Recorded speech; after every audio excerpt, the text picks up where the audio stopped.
Good afternoon. As it was stated earlier, my name is Timothy Jennings-Bey, also known as Noble. I want to thank Dr. Robert Rubenstein for the opportunity and the Maxwell School as well. So we're going to get right into the presentation.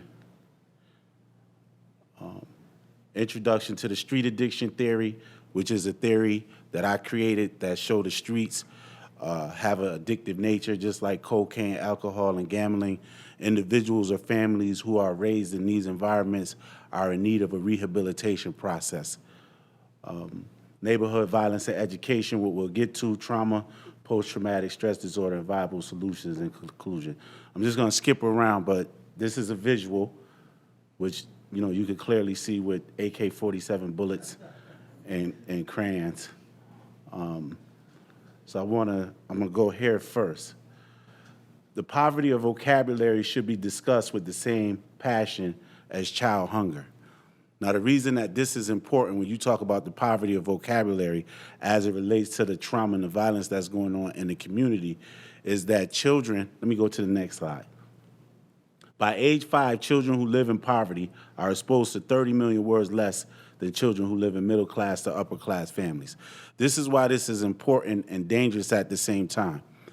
Individuals who are reared in this dynamic, and Dr. Rubenstein talked about how Syracuse has been pegged the #1 place in the country as it relates to so-called African Americans and Latinos with the poverty. The children reared in this dynamic are only exposed to about 2,000 words, right, by the time they're 13 years old. That's with secular education and their social networking.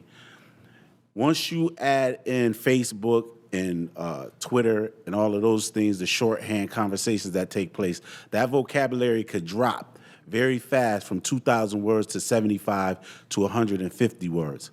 It is almost impossible for any human being to put the framework together through the vehicle of language to define a reality using 75 to 150 words.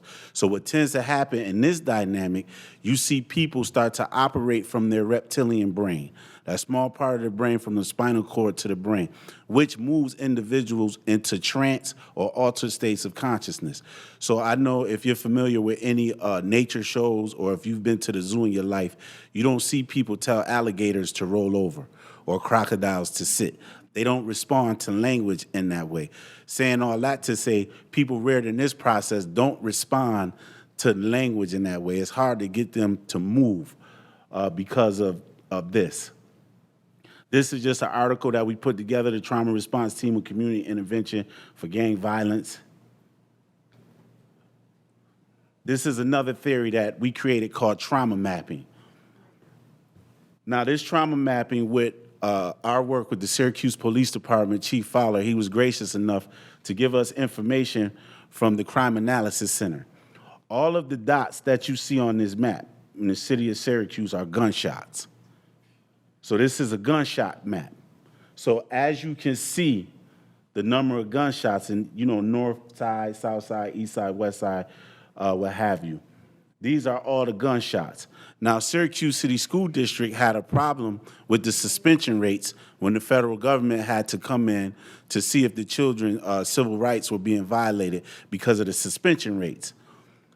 We know, our theory is that there's a misdiagnosis going on with the children and the families in the community because they would say that some of these children suffer from ADHD. But when you look at ADHD and trauma, some of the symptoms run parallel. You have children who are growing up in this dynamic exposed to 30 million words less than children in middle class and upper class families. This is just the suspension rates. ELA scores. You can see, same gunshot map. And the sad thing about the map is what we're working on for future presentations and information. There are elementary schools, middle schools, and high schools that sit right in these clusters of gunshots that you see. And these gunshots are people injured, people murdered, and shots fired. Yes. People probably can't see the legend. Oh. These, you might explain what both of these maps show. What's ELA? Oh, English language. English language, yep. And what you can see is the overlay of the dots and the dark colors. The dark colors in each of these maps are a greater percentage of the negative, the first was suspension and the number Right. failing English language arts in third grade. And are you suggesting causality? We have, It might be spurious. we have a long analysis. Yeah. Sorry. No, that's fine. As you can see, the math scores are the same, the darker areas of the map. So the education process. Also, too, we created a survey using the PTSD checklist. One of our colleagues, Dr. Dessa Bergen-Seco, works at the VA hospital, Veterans Administration Hospital, right down the hill from here, working with veterans. We took a survey and went into the community to ask the question, how many people do you know that were murdered in your lifetime? And it's over, people easily knew over 10 people murdered. But what was interesting when it came back, the community response to the post-traumatic stress disorder was higher than our soldiers returning from the war coming back into the community, which said a lot to us because we know for our situation, this dynamic has been going on in the city of Syracuse since the 1970s to the present date with no break in the action.